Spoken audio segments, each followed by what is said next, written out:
જય રણછોડ મિત્રો, સ્વાગત છે તમારું મારા નવા વ્લોગમાં। મિત્રો, હું નરસિંહ મંદિરમાં રહું છું। નરસિંહ મંદિરમાં અમારા મંદિરમાં રોજે 11 વાગે સવારમાં 11 વાગે જમવાનું થાય છે સાધુ સંતોનું। પછી અમારા મંદિરમાં જેટલા બી કામ કરે છે, જેટલા બી સેવામાં છે, પરંતુ આજનું અમારું જે ભોજન પ્રસાદ છે એ આજે અમારા મંદિરમાં નથી બનવાનું, ખાલી ભગવાન પૂરતું જ બનવાનું છે। અને આજે ડાકોરમાં જે કથાકાર છે ભાવિન લાલજી મહારાજ, અમારા નરસિંહ મંદિરમાં એમના તરફથી અમારા મંદિરના જેટલા બી સાધુ સંતો છે, જેટલા બી સેવામાં છે, જેટલા બી કામ કરવાવાળા છે, એમને ભોજન પ્રસાદીનું આમંત્રણ છે। તો આજે અમારું ભોજન પ્રસાદ મંદિરમાં નહીં થાય, પરંતુ ભાવિન લાલજી મહારાજ તરફથી જે અમને આમંત્રણ આવ્યું છે અમારા જ મંદિરમાં છે, તો આજે અમે પ્રસાદી ત્યાં ગ્રહણ કરીશું। તમે પણ આ પ્રસાદીના દર્શન કરો, સાધુ સંતોના દર્શન કરો। તો જો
જય રણછોડ મિત્રો, તમને વિડીયો ગમ્યો હોય તો ચેનલ સબસ્ક્રાઈબ કરજો।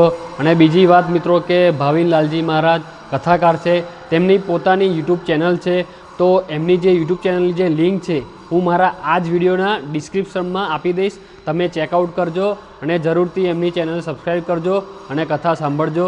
જય રણછોડ।